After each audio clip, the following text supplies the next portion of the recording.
Alrighty. Welcome back to Nick Lenz's Comic Corner, Classic, Non-Classics.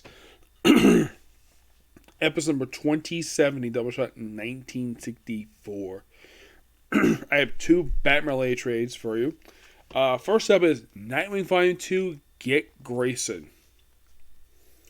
This collects from Nightwing Volume 4, issues 87-91, and Son of Kal-El number 9.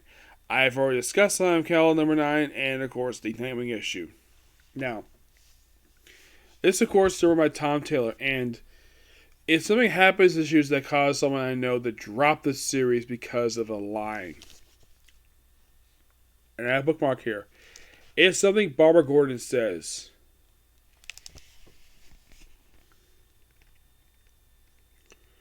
or she says, Nightwing, they're after you. They fringed me to get to you.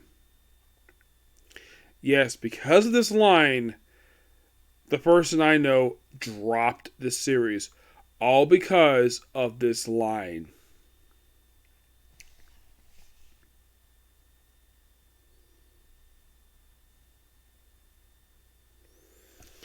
Simply put, basically, what happened here is basically her being cornered by two bad people who are threatening to kill her.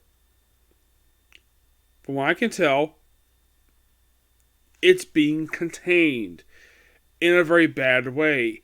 And that's what I could take from that line. Based on looking at the artwork, which by the way, the artwork for these issues are talking about a few different artists here.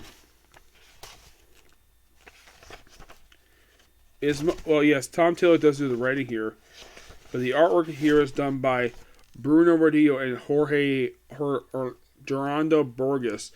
He also does the cover here. So, the whole point of the storyline is that Blockbuster's got a hit on Dick Grayson. Why, you might ask? Because the whole thing it was basically because his public figure doesn't like him very much. And plus also the fact it was found in the opening story of this run that the mayor of Bloodhaven is Nightwing's half-sister. Yep. She is in fact his half-sister. Apparently his mother had a one-night stand with Tony Zuko, the man who murdered Dick Grayson's parents. Why the heck Tom Taylor thought this was a good idea, I have no idea. The one thing I particularly am not a fan of this particular run so far, when we started off with Blockbuster, and apparently Tom Taylor just wrote it where, oh yeah, you know Tim Seeley's one people love? Oh, forget about that. Let's make this Blockbuster basically the same Blockbuster from Chuck Dixon's run. So then, of course, basically, despite the fact Dick Grayson was to be killed, though he is saved by the Titans. Yes, the Titans. Which this group is basically, when appears issues made up of Starfire, who is not the yellow one here, by the way. We also have Cyborg, Raven, Beast Boy, Wally West, and Donna Troy. Yeah. Oh, by the way, a thing I was going to mention. Well, actually, I think I may have mentioned before. There is a rumor going around that Tom Taylor is eyeing to get the writing duties for Flash. I don't know why, but if you want to, like, this is probably the closest you'll get to writing Wally West, writing with Nightwing. Now, despite the person I know dropping the series because of that line, I really enjoyed this. This basically felt like we're still reading the style I love about Chuck Dixon's run. I give this book a 9 out of 10. It's really good. I thoroughly enjoyed it. Yep. Alright, next up is basically a really good book. We have Catwoman, Lonely City. A 4-issue miniseries from the Black Label imprint. And I believe this is Catwoman's one of 2 titles she had under the Black Label imprint. They also gave one, I believe, to Flash. And I'm trying to think, because I know Batman's had a few, but this is for Catwoman.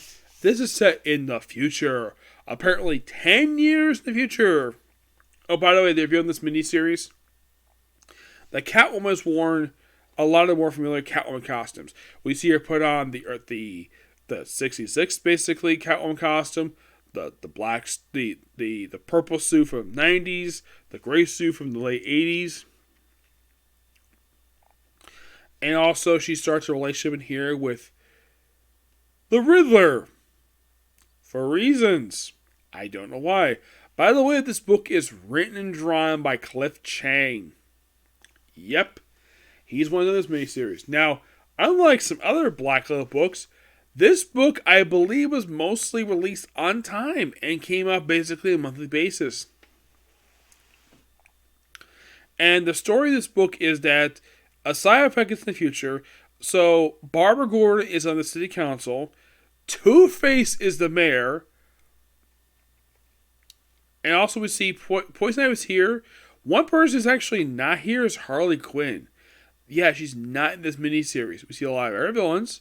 We see, of course, Killer Croc, who basically is on his last legs. And at one point, basically, he asks Catwoman to kill him, basically as a mercy killing, because basically he was a bird dead anyways. Yep. We have a whole thing of basically where Catwoman basically just gives Harvey gives him a coin to flip, because that's Two-Face's gimmick. He flips a coin for all decisions. Yep. He's like, for tonight, all around's on me. Yep. Now, when they show Poison Ivy's miniseries, it's kind of odd how they depict her.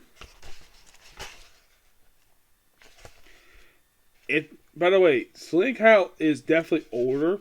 You can see some, obviously whiter hair. She looks like she's much more older. I'd say, normally she's been depicted presumably in her 20s. Here she looks like, I'd say 40s or 50s.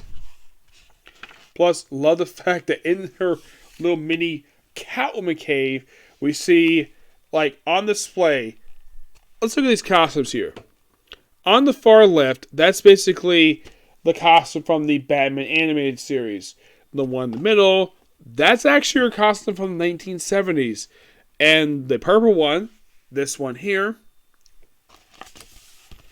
that is that's considered her golden age costume. So you have silver, gold, silver, you could say bronze age. Plus we have many massive different costumes like this one here. This first one. Where with the wig, that's actually the Catwoman costume in the 60s. I love the fact they have this on display here, which great on the fact Cliff Chiang did this. Something I really appreciate though. So apparently, in this timeline, so Batman's dead, Dick Grayson's dead, Alfred's dead, City's on martial law, Penguin is so surprisingly still alive. You think, okay, where are the good guys here aside from Barbara? Oh, not sure. Well, here's Barbara in a wheelchair. Yep.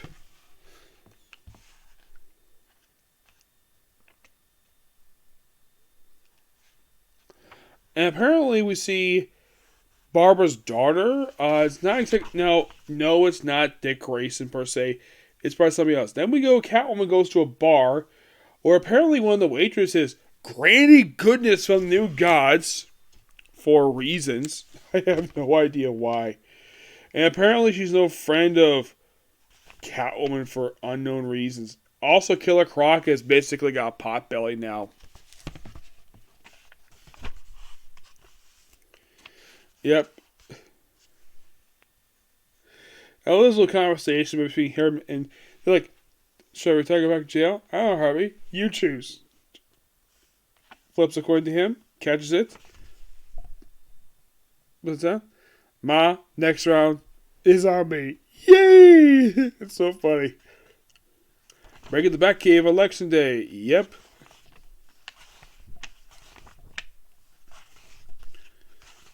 Yeah, apparently at some point in the past, Batman died for some reason. Also, apparently, this is Catwoman's costume of this miniseries. This costume here with the hoodie. So apparently, Joker is dead. Oh, by the way, love the fact they show Cliff Chiang in flashback. They have Barbara Gordon in her one of her back costumes. Batman looks like his more recent costume. Prior to him put on the Batman costume again. I think this is supposed to be Tim Drake over here. Obviously, it's Dick Grayson. Now, shown those Graysons because Batman and Dick Grayson are dead, but it's not showing what happened to Tim.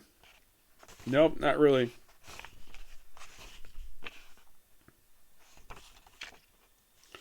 We see this kid wearing a Black Adam t-shirt and a girl wearing, older lady basically wearing a, Superman t-shirt.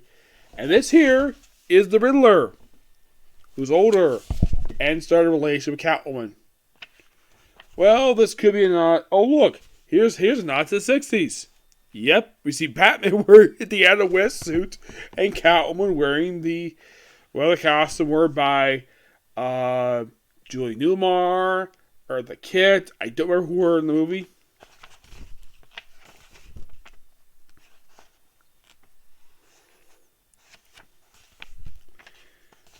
Yeah, stuff is just really good stuff here. Like, if you're a fan of Catwoman, at least Batman, just really good here. There's no mention of, oh, look, here's Clayface. Yeah, he's still kicking. Yep, Clayface is still kicking here. Yep.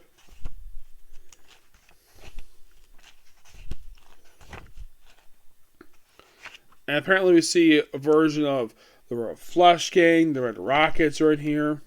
Because reasons. And then we see, now here's basically Poison Ivy to pick this miniseries. It seems like she's still very beautiful, despite being older. But it looks like she may have put on a little bit of weight. Yes, she looks like she's a bit chunky in the waist. Not too much per se. And then we see appearance by Etrigan the Demon. Yes, Etrigan is here. Which, love it how Cliff Chang draws it. It's so awesome. And look, here is the Batcave. And of course, the dinosaur is still here along with the giant Betty. Because of course it is.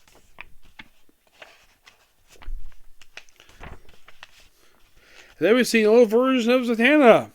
Yep, Zatanna's here. I gotta say, for someone who looks a bit older, she looks very good for her age. Yep, still basically showing off her, could be her sexiness. Yeah, something older.